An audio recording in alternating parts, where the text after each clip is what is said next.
Oh, Okay, so let's go back to the habits of a successful life pyramid here.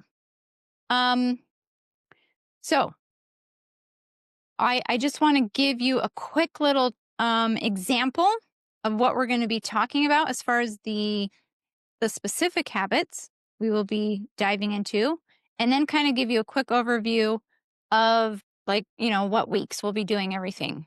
Because this is just an overview, so we get excited about why this is so important, why it matters so much, and then we'll get into the real application of, like, okay, how do we start doing this? How do we start building these habits in our families and with our teens specifically?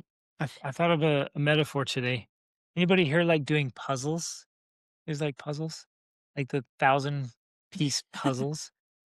It's always so much easier when you take the lid of the box and set it there Yes. so that you know what you're working on. You guys know what I'm talking about? Yeah.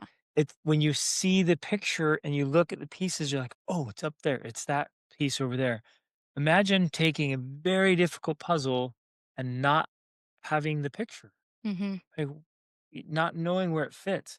That's why we're doing this. So Mm-hmm. this is the puzzle picture. Yes. So we see where we're going. We see why it matters, because we could just randomly start teaching you habits like, well, do this habit and do this one. Now do that one.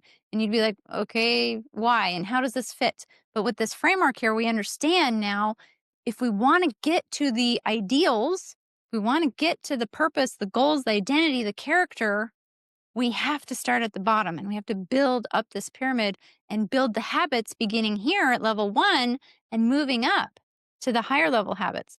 So in level 1, here we're going to be focusing on their physiological routines, and the physiological just means like related to your body, like how your body feels, the emotional mental state you're in, and that's all related to the chemistry that's going on in your body. That changes your mental and emotional state.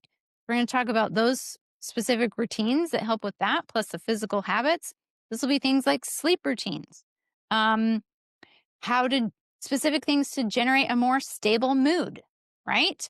How to have higher energy, because oftentimes we'll get into fights or conflict in families simply because we're all exhausted, we're all tired. But if you have more energy, it's easier to be positive when you have more energy. So simple things like that, Can I just randomly throw out something odd here? Oddball. maybe.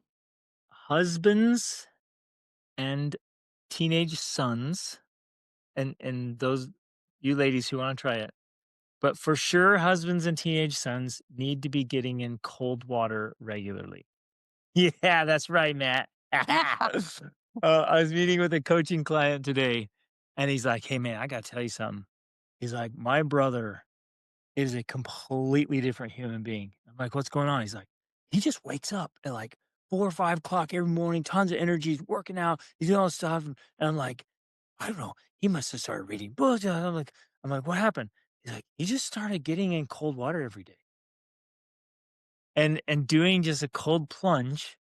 It's just there's so much science behind it. It's so good for you, but it is invigorating and hateful, right, Matt? It's not pleasant. It's like it just sucks. I take a cold shower every day, and every day I'm like, "This is horrible," but it's Powerful. amazing. It is so powerful. And that's just one little example of some of the things we're going to talk about in physiological routines and physical habits. And of course, you know, you don't have to do everything. And there's actually, we'll talk about that. There is research saying for women to do that consistently every day, it's actually not healthy for them because of their hormonal cycle.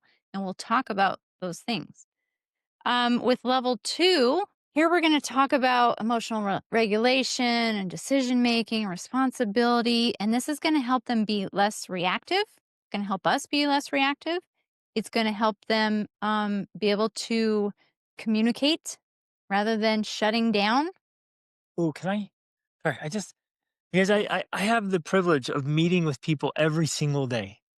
And so a young woman today reached out to me and she was like, how can I talk to my parents? How can I disagree with my parents? Like whenever we disagree, it turns into a fight." And this was so beautiful. And I want you to picture your own teenagers.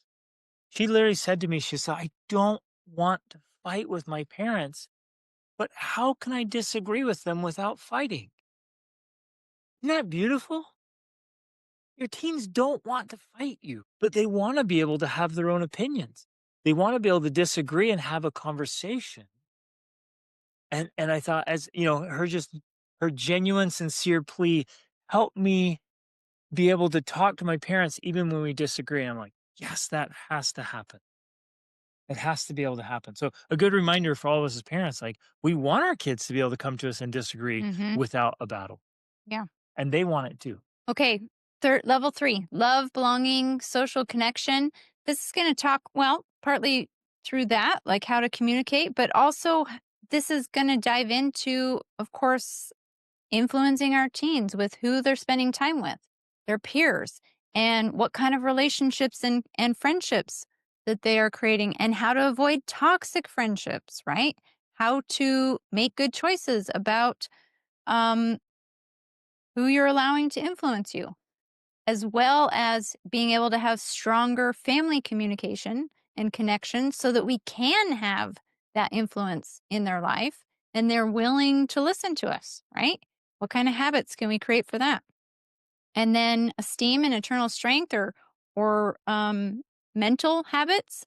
This is going to help build confidence, resilience, initiative, mental strength, and this is also going to help with making the homework battles disappear because they're being more responsible and they're more organized, right? They're more teachable and they um Anybody here want a teen that organizes their time and their space, yeah, cleans up their room, is self-directed? Like, yes, exactly. yes, please. Let's Yeah. go. But see, and here's another chance to point this out. We're like, okay, that's the behavior I want. And so many of us think, well, that's the behavior I'm going to focus on. Clean up the room, be organized, do your stuff. But look here, now we have this puzzle in front of us. We can look at it and we can say, oh, actually, if I want that behavior, I need to start here. And I need to make sure that I have these levels in place. And then that positive behavior flows up the pyramid. It comes out almost naturally. And you might think this is crazy, but I'm telling you, it comes out almost naturally because these underlying needs are met. You guys, okay, this blew my mind. We have 7 children. 7. Every single one of them has become organized and tidy and self-directed. Now Now, I there's was not levels. organized or tidy or Yeah. self-directed, but And they're not all the same level of tidiness. There's some variation there, but they all make their bed every morning without being asked. and they like having their stuff ordered and neat and Yeah, organized and scheduled and planned. It's right. incredible. But that flowed out of meeting these underlying needs and of course modeling it ourselves, right? Okay, and then of course the top one, purpose, vision, identity, goals.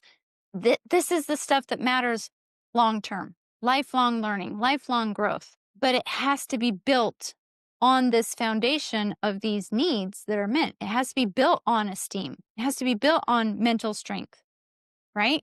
It flows out of that. So that's why it's so important to have this framework in mind so that we understand what we want is up here, but in order to get it, we have to start down here. We have to. There's no other way. It's not optional. So, well, So we're going to so will you be patient with me and Rachel as every week we ask you, are you doing the fundamentals? Are you doing the basics? Are you consistent? Are you concise? Are you hitting those things? How well are you doing? And it's not to make anybody feel guilty or bad. It's not to throw anybody under the bus. It's just these constant reminders that what we do consistently and what we do well is what builds our extraordinary